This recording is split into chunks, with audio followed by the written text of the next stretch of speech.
So hello and welcome to yet another episode of Biographics. I'm your host Carl Smallwood, and today we're talking about the Industrial Revolution.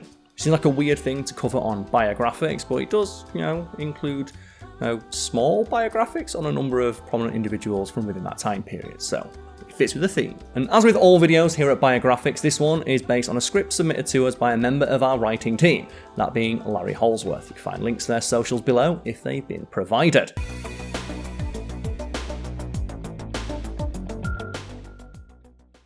Beginning in the mid-18th century, a seismic shift in humanity's existence altered the Western world. It began largely in Great Britain, whoop whoop, expanding through the global empire over the ensuing century. Rival nations found it expedient to catch up to the movement, which became known as the First Industrial Revolution. Rather than dependent on goods and products being made by hand by workers who learned their skills from master craftsmen, machines rose to dominate manufacturing. New sources of power drove the machines, beginning with wind and water, and eventually giving way to the emergence of the steam engine. A new form of industry developed called manufactories, which is awesome, and I can't believe I didn't know that. Sites hired unskilled workers to operate the machines that made their products. Mechanization replaced hand production. The spinning wheel and weaving of textiles shifted from home production to factories. By the early 19th century, the manufacturing of iron, mining of coal, processing of leather goods, processing of meat, candle making, soap making, and many other trades and crafts had shifted from small businesses to major manufacturers. These changes inevitably led to changes in society as a whole. Cities around the manufactories grew. More efficient uses of waterways for shipping of products led to a boom in the construction of canals. Factories perched alongside rivers and streams developed dams and spillways to better exploit hydraulic power. The apprenticeship system, where young workers bound themselves to masters in order to learn a trade, gave way to modern employment systems, where daily wages were paid for shifts worked. The actual years the Industrial Revolution falls under are not clearly defined, but the period spanned both the American and French revolutions, the expansions of empires into the Indian and Pacific Oceans, and the opening of the American West. It began in around the 1700s with a shift in one of humanity's oldest necessities, the need to make clothes to protect oneself from the elements. The textile industry was the first to be mechanized to create modern manufacturing and shipping methods, even the first to adopt supply-side engineering, though it wasn't yet called that. Here is the story of the Industrial Revolution, described by some historians as, and I quote, the process of change from an agrarian and handicraft economy to one dominated by industry and machine manufacturing.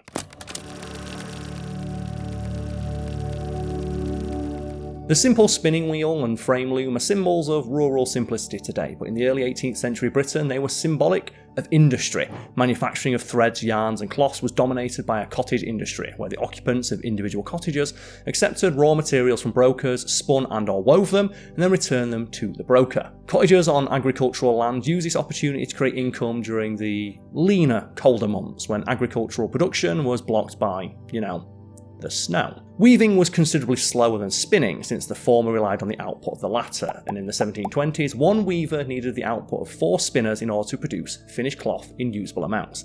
At the same time, finished cotton products were a major import from India, where the East India Company exploited the cheap labour available to produce finished cotton. One such product, known as calico, became immensely popular. In response, the cottage workers protested to Parliament, leading to that body enacting the Calico Acts of 1720 and 1721. Parliament banned the importation of finished cotton, but exempted raw cotton for spinning and weaving. This led to an increase in raw cotton entering Britain from India and the Americas. The need to accommodate the processing of raw to finished cotton led to innovations from several British inventors, none more important than the 1733 invention of the flying shuttle by John Kay of Bury. So John Kay of Bury near Lancashire. By the end of the decade, weavers' productions had more than doubled, outpacing the ability of spinners to keep them supplied.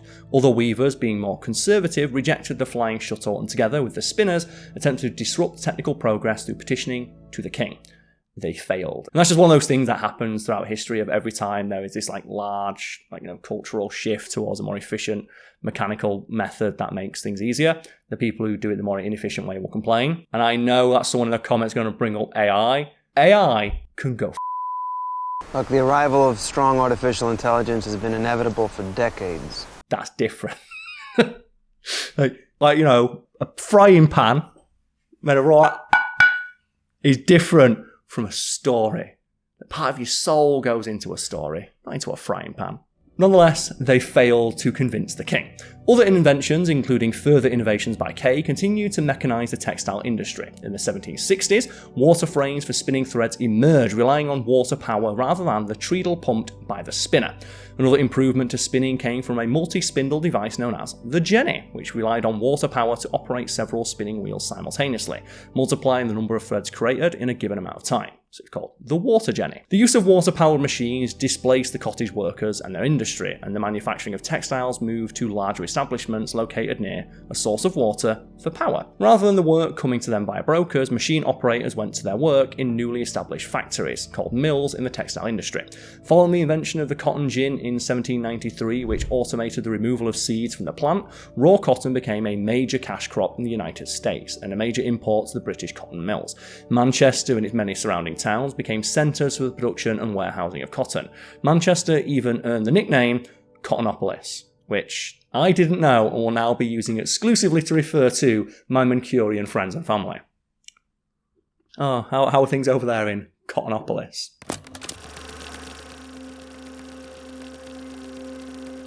While water provided a good power source for factories and mills located nearby, it was, at the best of times, unreliable. Water levels were subject to the vagaries of nature. Another, steadier source of power to drive industrial development was needed, and it came in the form of the steam engine.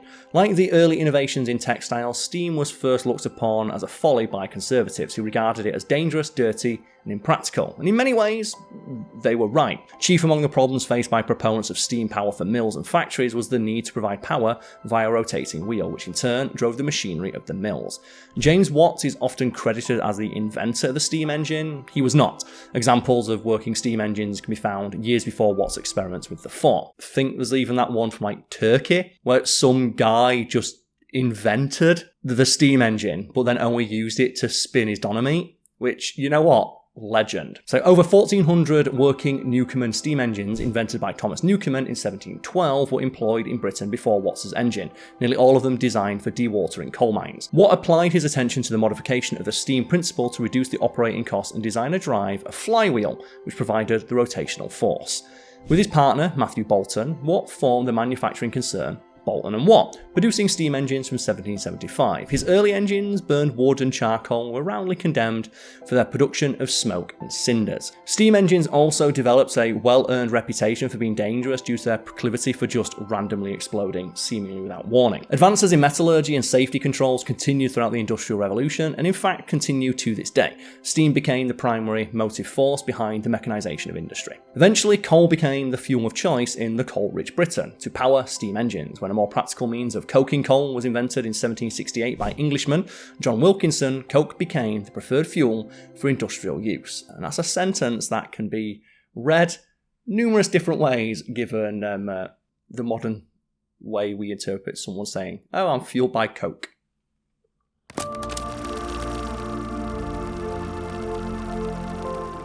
Prior to the development of a practical means to produce coke in appreciable quantities, the fledgling iron industry relied on wood and charcoal to fuel its blast furnaces and forges. Like the textile industry before it, iron production was localised nearly entirely within areas where you could find iron ore, water, limestone and wood. At first, fires to smelt the ore were of wood, then charcoal made locally from the wood, then coal. The production of iron in Britain was so cost prohibitive at one point that it was actually cheaper to just import iron from Scandinavia prior to the Industrial Revolution. Several factors contributed to the emergence of the iron industry during the Industrial Revolution. Chief among them was increasing demand, particularly for nails and other construction hardware. And I'm sure we've all heard or are familiar with those stories of like people burning down wooden houses to retrieve the nails contained therein because the iron in the nails was so hard to produce that it was worth burning down an entire house to get them back. Advancing technologies in other industries such as textile and steam engines added to the increased demand for iron. New techniques developed by ironmongers such as Henry Cort led to improved quality and faster production by the late 18th century. Blast furnaces were relocated to coal-rich areas, and regions known for the production of iron were also areas where coal was mined and coked. As such, they became areas with wide and vast employment opportunities. Cort's processes, among other things, lowered the carbon content of cast iron, making it less brittle. He also developed innovations in the process of making pig iron and wrought iron, including the use of mass production. For anyone curious about why it was called pig iron, it was so named because it was formed in ingots cooled in sand along the length of the runner, like little piggies. Which is cute. I like that. They resembled like little piglets suckling their mother and were so named, and that's adorable. As for the uses of pig iron, it was used primarily to be remelted and worked into wrought iron. Because it was intended to be reworked into wrought iron, it is sometimes referred to as crude iron. When steel emerged as the primary metal for industry in the late industrial age, pig iron's major use was in the manufacturing of steel. Like, think of it like when you use like Microsoft Edge to download Chrome. Right, so they were basically using pig iron to fuel its own obsolescence. And steel, owing to it being just better than iron in most regards, led to a second industrial revolution. This isn't to say that raw iron didn't have its uses and was in fact the backbone of the first industrial revolution, used to manufacture rails, beams, hardware, boilers, machine frames, and a myriad of other uses. Basically, all areas of industry used it. And, today, we still use it. I've got a cast iron pan. Apparently it's better. I use it to cook my eggs in the morning. I cook like shakshuka in it. Moving swiftly on, just to clarify the definitions here, wrought iron is iron which can be further worked, whereas cast iron, being more brittle, cannot. By the 1700s, iron was used to build bridges and frame buildings. It was also used to manufacture the boilers and other components of Watts and Boulton steam engines, which in turn drove the machinery for the iron, textile and coal industries, as well as others. Moving away from Britain for a moment, the North American colonies participated in the revolution to an extent with widely differing results. In the northern regions, coal mines, coking facilities and ironworks emerged, creating new cities far from the earliest towns huddled on the Atlantic coast. Western Pennsylvania, New York and New England all developed manufactories in the manner of their British counterparts. Along the streams of New England in particular, textile mills created new skylines and attracted new residents to the towns.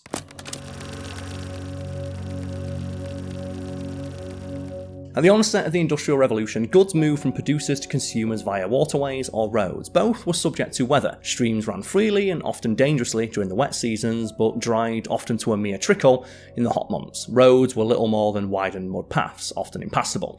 Oxen, donkeys and horses provided power but were limited in the amount they could move. Even the hardiest beast of burden couldn't hope to move several tons of iron in one go. The creation of reliable transport networks became critical as advanced production methods increased the output of factories, mines and mills. An early solution was the creation of canals and improvements along navigable waterways. Canals were nothing new in the British Isles. The Romans built canals for the purpose of draining agricultural lands and improving navigation during the 1st century AD. Roman canals moved goods, primarily agricultural products, nearly 40 miles between what are the modern day regions of York and Cambridge. I live near one. You can just go to it. People live in boats on them, which is fun. There's a guy in one of the boats who has a big widescreen TV that takes up one side of his boat, and it's that guy living his best life. As such, the Industrial Revolution is known as the heyday of canalisation, with Great Britain leading the way. In 1757, the Sankey Canal opened in northern Britain, connecting the coalfields near St Helens to the River Mersey and the port of Liverpool. Wind was the primary motive power for the first canal boats. Its success led to an explosion of canal building in Great Britain, followed by a similar spike in canal construction in the United States. Most of the canals relied on animal power to pull boats. The towpaths alongside the canal allowed the animals to pull loads which dwarfed those hauled by their brethren on roads. A single horse, for example, could pull a canal boat laden with up to 30 tons of goods, more than 10 times the amount possible with a wagon on the roads of the day. And for anyone out there like myself who's concerned for the horses and the mules and the donkeys pulling these things, it also worked out for them because you didn't need to just use one horse that would just get knackered by the end of its trip, and they'd change the horse usually at every lock, allowing it to rest. So that was nice.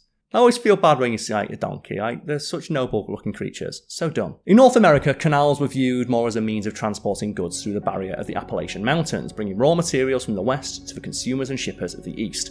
As such, they required numerous locks to counter the grades and were expensive and time-consuming to build. Steam power appeared on the canals in the early 19th century. Steam-powered canal boats were not significantly faster than animal-drawn ones, nor could they haul substantially larger loads. By the 1820s, in North America and Great Britain, the canals had reached their height. Within a decade, their use had begun to decline. The steam engine had found a more favourable application for moving goods and people: the railroad.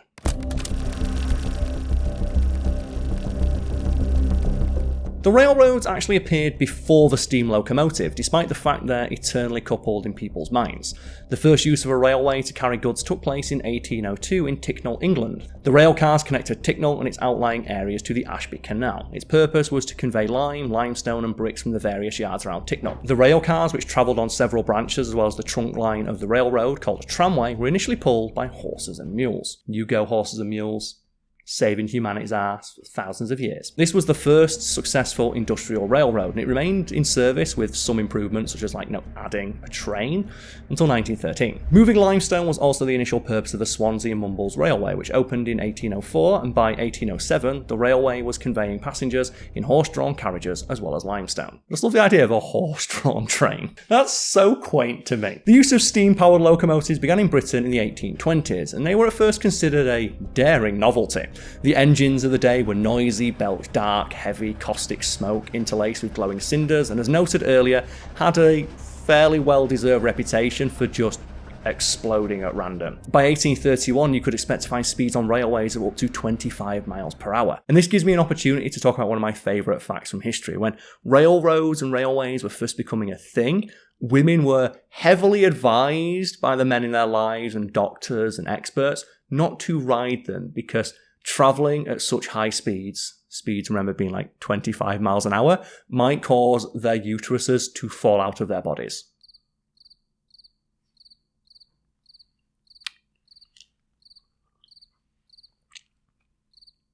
And one day, I would love to have the confidence of a man telling a woman, you can't go on the train, your uterus will fall out. Moving swiftly on, the Canal simply could not compete with such blistering speeds, nor could they take advantage of the rapidly evolving technological improvements to steam engines. Railroads demanded improvements in the quality and durability of iron and later steel. They built larger and more powerful engines, railcar frames and trucks, bridges, rail yards, and all the infrastructure needed for the much needed expansion. To produce more and better iron, the industry required better coking methods to remove the impurities from coal, as well as vast amounts of coke delivered to their foundries. The railroads, coal mines, coke manufacturers, iron mines, and blast furnaces became mutually dependent on one another, with improvements in each benefiting the others. Cities, industrial centres, and ports became linked by a network which delivered prosperity and progress never before achieved in human society.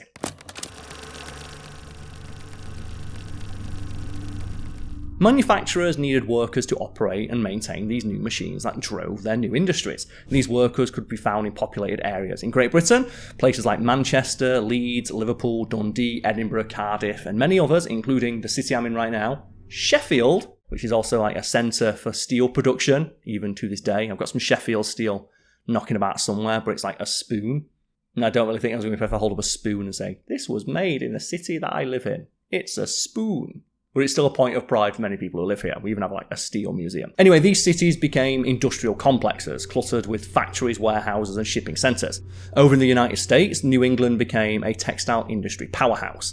Similar growth in various industries occurred throughout the United States, particularly in the north and western cities of Buffalo, Cleveland, and Cincinnati. In both Britain and America, immigration of workers exploded during the Industrial Revolution. Irish workers left their homeland for both Britain and America to work the mines, build canals and railroads, and labour in the foundries, the warehouses, the docks, or the looms.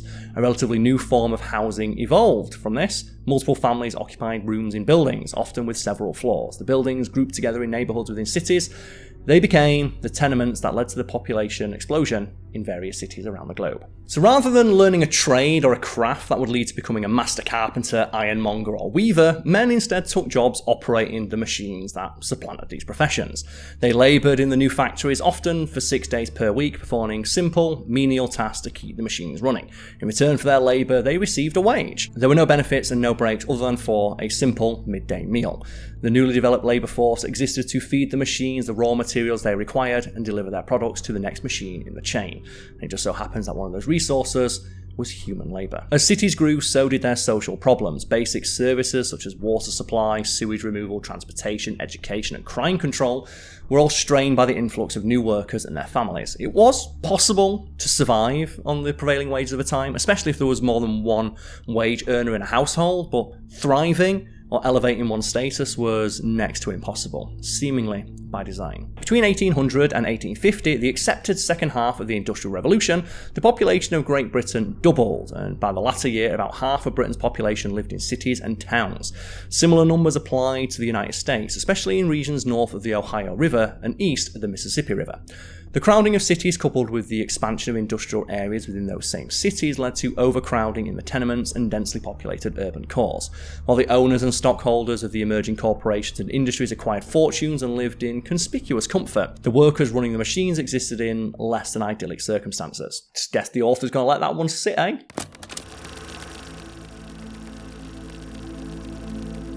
Through the early decades of the Industrial Revolution, communication between remote areas remained much as it had been for the preceding centuries. Messages, whether in writing or verbal, were carried by couriers or postmen who relied on 2 legs, 4 legs, or some combination thereof. During the Napoleonic Wars, the transmission of messages via long-distance semaphore stations was developed in Europe, but encountered problems with obstructed visibility based on weather conditions. During the Industrial Revolution, advances in the science of electromagnetics drew the attention of several diverse entities on both sides of the Atlantic. In Britain, William Cook and Charles Wheatstone devised a method of transmitting messages using electromagnetic pulses. In 1837, they patented their invention, and by the end of the following year, a 13-mile stretch of Britain's Great Western Railway was flanked by telegraph wires carrying coded messages in seconds. Their system used multiple wires and batteries and presented complicated codes to its operators. In the United States, on the other hand, a much better-known individual called Samuel Morse, a portrait painter of considerable renown, among his subjects were President James Monroe and the Marquis de Lafayette, learned of the British system and developed improvements that allowed messages to be sent along a single electrical line. Morse's system eventually became the international standard for telegraphs. To make transmission even clearer, Morse even invented a system that continues to bear his name: Morse code. And again, as an aside, so I don't know when else I get a chance to talk about this in a video, people out there probably know one bit of Morse code, even if they're wholly unfamiliar with the language system as a whole, and that'll be SOS. I think it's 3 dashes, 3 dots, 3 dashes, which even if that's wrong, it's technically still right. And other lesser fact-touting channels and websites will tell you that SOS stands for something like Save Our Souls, which is a backronym, that being an acronym that is applied retroactively to a group of letters. And in fact, SOS meant nothing. That was precisely the reason it was chosen as the international symbol for I am in distress, because there was no other understood meaning of those 3 letters in a row. And one of the reasons that SOS was picked in addition to that is because SOS, regardless of which order it's transmitted in, will always be understood to mean SOS, because it's just 3 dots, 3 dashes, 3 dots, 3 dashes, like done in sequence. You listen to it for more than a few seconds, you'll notice that it's basically a repeating code of 2 letters. Similarly, when written down, SOS can be read backwards, upside down, every which way but loose, and still be understood to read SOS. And that's why it was picked.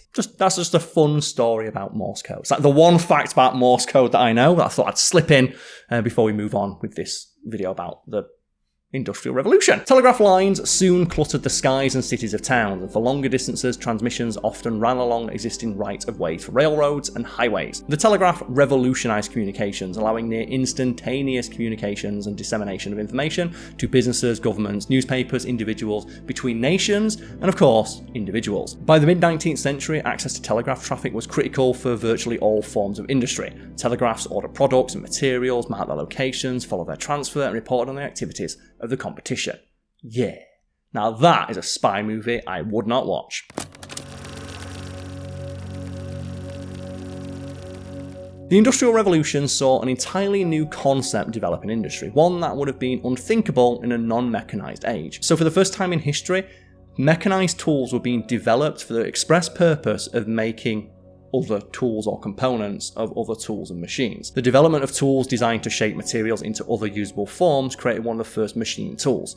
Machine tools were a critical component of the age in that they allowed for the assembly of machines using interchangeable parts. And it's one of those things, it's like when you go watch a show like How It's Made, it's like, oh, we have a machine here. All it does is roll the Twinkie in a very certain way. And you think, well, someone had to make that machine. So someone out there has a machine that makes the machines that make Twinkies. And then presumably there's a machine that makes the machine that makes the machine that makes Twinkies. And so on and so forth. And that's why you need machine press. So someone's got to build it. So until the Industrial Revolution, the simple screw was an expensive handcrafted piece of hardware made by artisans to exacting specifications provided to them. The development of the screw cutting lathe in 1775 adapted hand-operated techniques used by artisans from Archimedes to Leonardo da Vinci to the mass production of precision screws. The humble threaded fastener became a critical part of industrialization, as it remains so in the 21st century. Other critical machine tools that emerged during the Industrial Revolution included the milling machine, used to remove unwanted materials in order to achieve a desired shape, and the cylinder boring tool, which created precisely dimensioned cylinders. The latter was a critical component of steam engines, locomotives, and other machines that powered the industrial age. Machine tools remained critical in manufacturing in the 21st century and are often computer controlled, achieving a precision their earliest proponents could scarcely dare to imagine.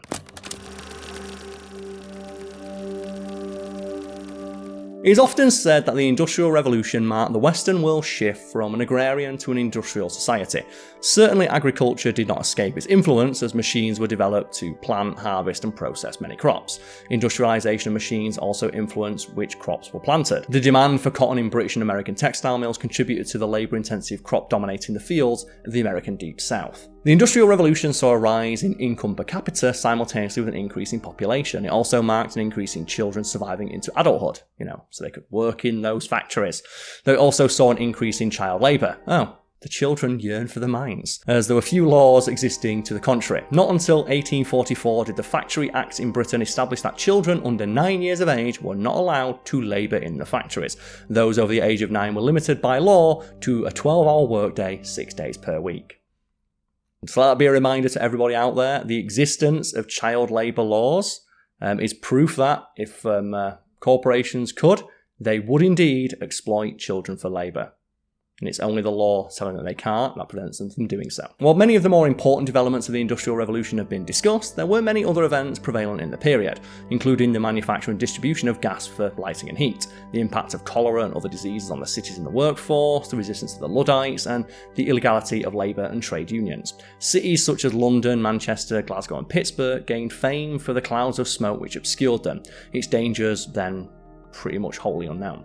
Fossil fuels were burned indiscriminately, their clouds seen as signs of progress in industry rather than carbon footprints. The waste of industrial plants was dumped untreated into public waterways where it mingled with the offal of cities and towns. Children were seen as labourers themselves as replaceable as cogs in the machine known as progress. There is no doubt the first industrial revolution changed forever the way people lived and worked, but not always for the better. Mass production replaced local craftsmanship, artisans were replaced by factory workers, cities became overcrowded, crime rates rose, foul air and foul water marked urban areas, the dangers of the workplace, breakdowns, rotating machines, excessive heat, explosions, mine catastrophes, noise and a multitude of other factors were of little concern to employers. They were all signs of progress measured by the expansion of facilities and, of course, profits. This was the heyday of unfettered, unrelenting capitalism. The Industrial Revolution did see a shift from an agrarian to an industrial society. It saw humanity using newfound industrial might to exploit the bounties of the planet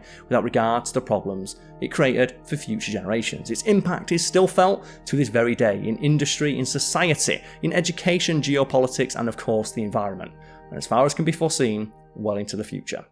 And I'm, of course, reminded right now of that very poignant, quite harrowing quote from Albert Einstein when asked to muse on the thought of industry and warfare. I do not know with which weapons World War III will be fought, but I do know that World War IV will be fought with sticks and stones. Anyway, I hope everyone enjoyed this video. I certainly enjoyed presenting it, and yeah, if you did like the video, leave a like. If you've got anything to say about it, if you've got some feedback, something you'd like us to cover in another video, do so in the comments, subscribe for more like this. As always, go follow the writer of this video, Larry Holsworth, and the socials they provide for us below. Myself, if you want to see more of my work, I'm on Twitter, I'm on Twitch, I'm on YouTube at Factoring with Cal Smallwood and Wiki Weekends, as well as the sister channels to Biographics, Geographics and Top 10s. I'm nearly running out of fingers now, so I'm just going to call it there. And just as I always like to say to everyone out there watching at home, have the day you all deserve.